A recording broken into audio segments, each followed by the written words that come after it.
Israel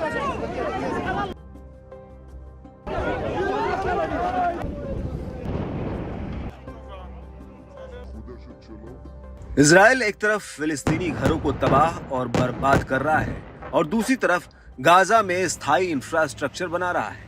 फिलिस्तीनी information centre के मुताबिक इजरायली सेना ने आज ही पूर्वी यरूशलेम के सिलवान शहर में एक घर को गिरा दिया और बहाना बनाया कि घर बिना लाइसेंस के बनाया गया था। एक फिलिस्तीनी आधिकारिक स्रोत के अनुसार बताया जा रहा है कि इजरायली नगरपालिका ने कर्मचारियों और पुलिस के साथ कई बुलडोजर लेकर घर गिरा दिया।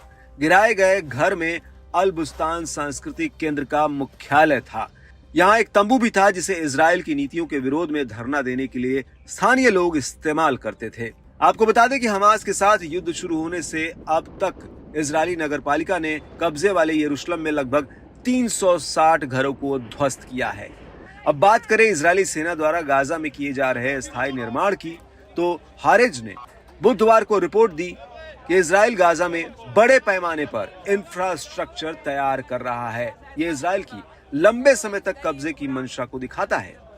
युद्ध की शुरुआत में ही इजरायली ऑक्यूपेशन फोर्स यानी IOF द्वारा कब्जा किए गए नेजारिम कॉरिडोर जैसे इलाकों में बड़ा बदलाव हो रहा है। इजरायली सेना वहां नई सड़कें और बड़े मंच बना रही है। माना जा रहा है कि ये रसद रूट को सुरक्षित करने का प्रयास है। इजराइल के इन कदमों को लोग 2005 के उस दौर की तरह देख रहे हैं जब इस क्षेत्र में इजराइल की स्थायी सैन्य उपस्थिति थी। सूत्रों के मुताबिक IOF उत्तरी गाजा को खाली करने और बफर जोन बनाने की तैयारी में है। यहाँ अब बहुत कम नागरिक हैं।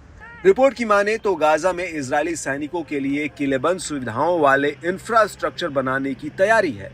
यहाँ सोने वाले कमरे से लेकर रसोई और प्रोटेक्टेड कमांड रूम, मनोरंजन समेत कई सारी सुविधाएं होंगी। इजराइल और गाजा युद्ध के बीच अमेरिका के दोहरे रवैये की भी चर्चा तेज है। एक तरफ अमेरिका गाजा के नागरिकों को भूखा मारने पर चिंता व्यक्त कर रहा है और दूसरी तरफ वही अमेरिका गाजा में लोगों के हत्या कर रहे इजराइल को हथियारों की सप्लाई कर रहा है। हालांकि रिपोर्ट बताती है कि अमेरिकी अधिकारियों ने निजी तौर पर इजरायली नेताओं से गाजा के नागरिकों की सुरक्षा के लिए आग्रह किया है। हालांकि IOF अधिकारियों ने हारेज के साथ बंद चर्चा में स्वीकार किया कि गाजा की आबादी को दक्षिण की तरफ ले जाने और सैन्य क्षेत्र के पास इंफ्रास्ट्रक्चर को ध्वस्त करने के प्रयास तेजी से बढ़ रहे हैं। IOF कथित तौर पर गाजा के भीतर 4 बड़े क्षेत्रों पर कब्जा करने की योजना बना रहा है। इससे नेजारिम और फिलाडेल्फी कॉरिडोर जैसी जगहों पर उसकी स्थिति मजबूत होगी। IOF के अधिकारी ने कहा कि जो बुनियादी ढांचा बनाया जा रहा है उससे स्पष्ट होता है कि यह निर्माण सिर्फ कुछ दिनों के लिए नहीं है। यानी साफ है कि गाजा में इजरायली सैन्य बल की लंबी उपस्थिति की तैयारी है। माना जा रहा है कि 2026 तक ये गाजा में और विस्तार करेगा। हालांकि इजराइल गाजा में कब्जे के किसी भी इरादे से इनकार करता है।